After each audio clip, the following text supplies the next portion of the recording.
masters of speed. This is Formula One.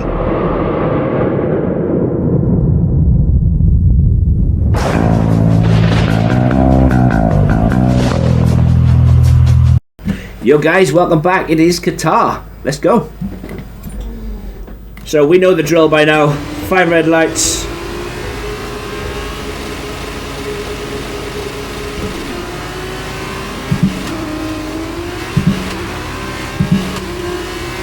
We get a really good start with these cars. Go a little bit deep.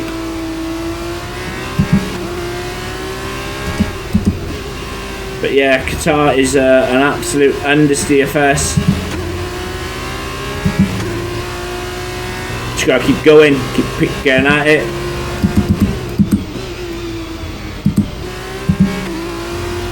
Took a really long time to get this setup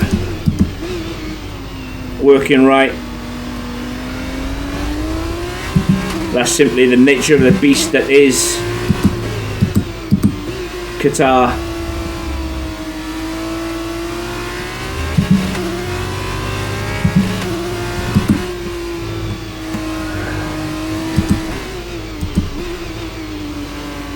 Lots of these medium to fast speed corners. You carry as much speed through them as you possibly can, obviously with keeping it in the white lines.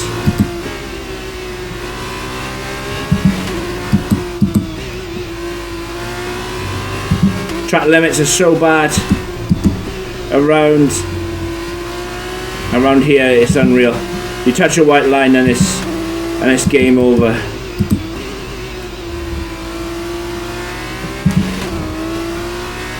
Little slide out of the last corner.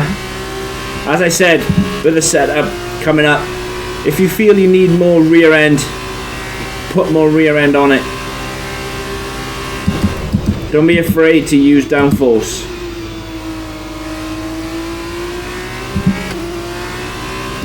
Yes, downforce will decrease your top speed, but the speed you will be able to carry through corners will be much higher, allowing you to get closer to the cars in front, and could make the difference between you sticking with them or falling out of the DRS. The trickiest thing about this circuit is the lack of reference points for braking.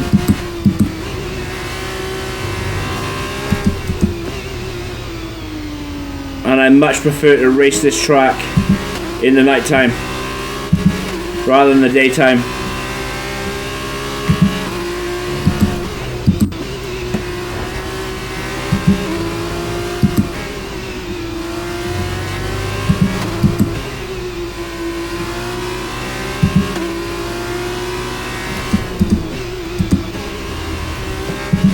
Corners are absolutely flat out in the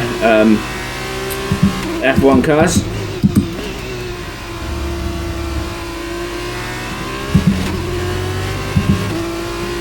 Holding our own now. So far so good. The setup is working really well.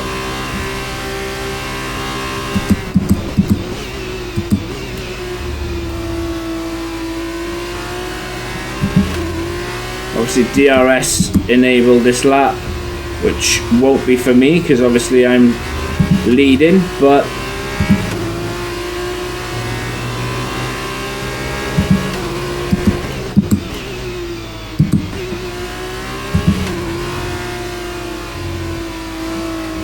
I've said it before and I say it again, these cars remind me of the 2018, 2019 F2 cars.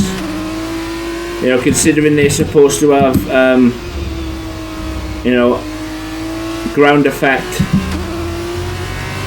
downforce levels, the understeer is disappointing. So disappointing.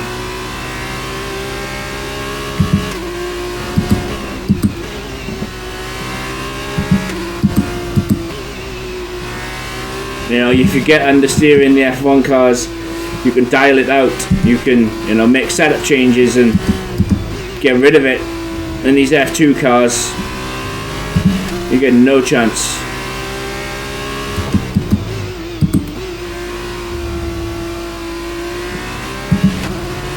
You know, remember, downforce is key to a circuit like this. Went a little bit faster with a 42.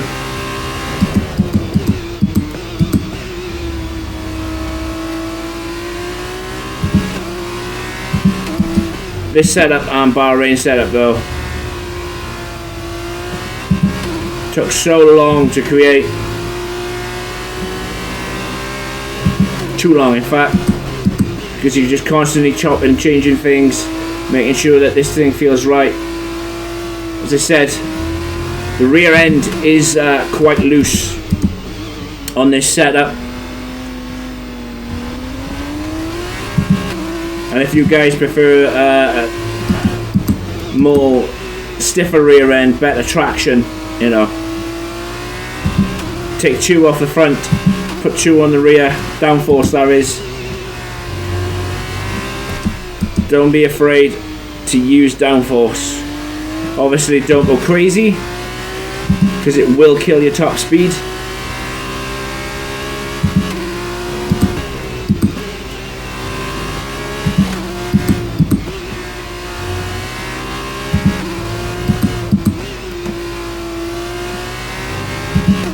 But yeah, even though this took me such a long time to get this setup perfected, still had so much fun doing it, learning tracks. You know, no line. Of course I could be a lot faster, should be a lot faster. Okay mate, this is the final lap of the race, the final lap. It's all learning. I don't know how Doohan has dropped off so much. I reckon it's because he took wing damage when he smashed into me. That's the thing again with F2 cars. They lack the ERS that F1 cars have, which means all the overtaking done in an F2 car needs to be mechanical rather than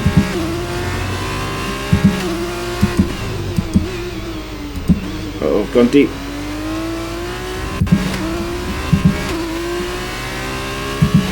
Rather than artificial. Yes, you get DRS, but at Qatar there is only one DRS straight, and that's along the back. But just be careful of that curve I just rode over.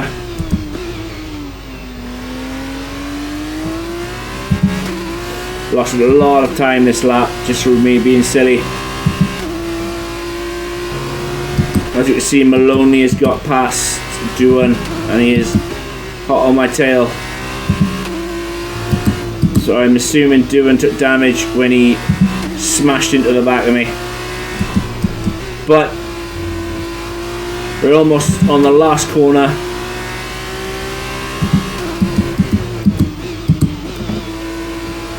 Hope this setup helps you guys. I really do. Do that good stuff. Hit the like button. Hit the subscribe button. And yeah, you take care. I'll catch you in the next one. So another fantastic victory for ART today. Davide, what do you think made the difference here? I think this race was won thanks to the tire management. You have to remember, it's not just about going as fast as you can. It's about consistency. It's about maintaining your speed over an entire race distance. So being able to keep the lap time competitive while still respecting the tires, that's where they want ART, the French team who have been racing since the 90s in various forms of motorsport, are once again back on the winner's podium today after a brilliant display of driving skill.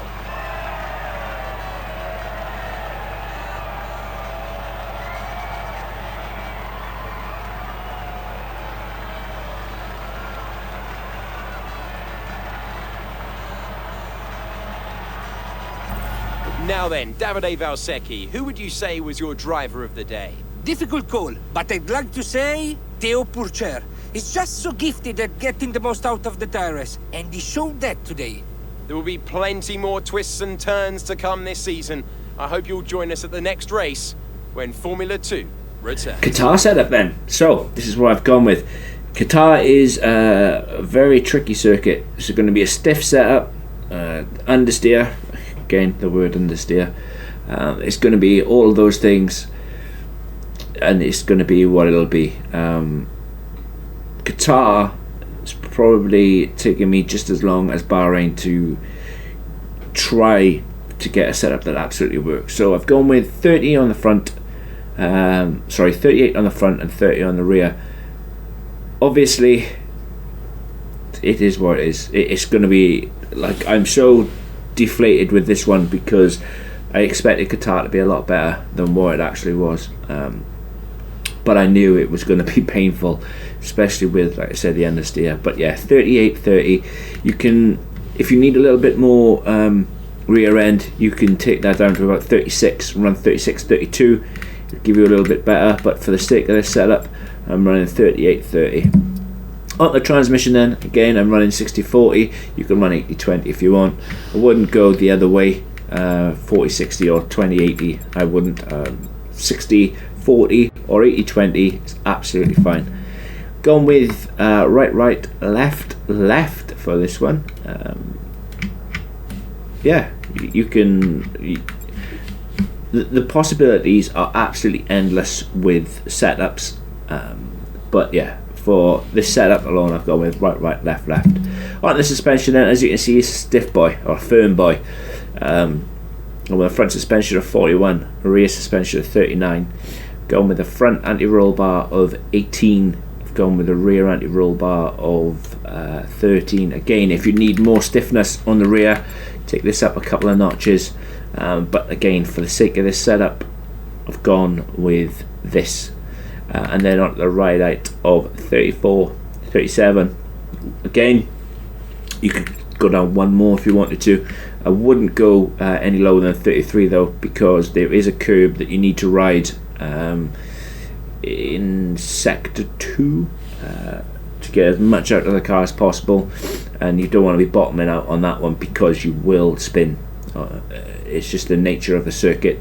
It is what it is. And then obviously 37 on the rear. It's quite a stiff one, this one, and like I said, it's taken a long time to try and get it right, and even though now it is what it is, still can't negate the understeer.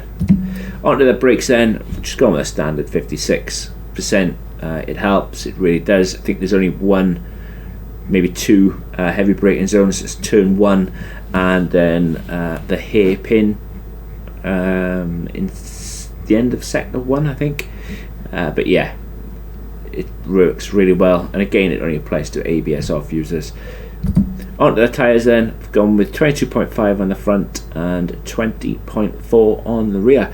And the reason why I've gone with so low tyre pressures is, if you can see in the, you can't see in the bottom right because my mug is in the way, it is a track temperature of 37 degrees. Remember, F2, the feature races run in the daytime, so yeah, the tyre pressures will be, or tyre temperatures will be through the roof.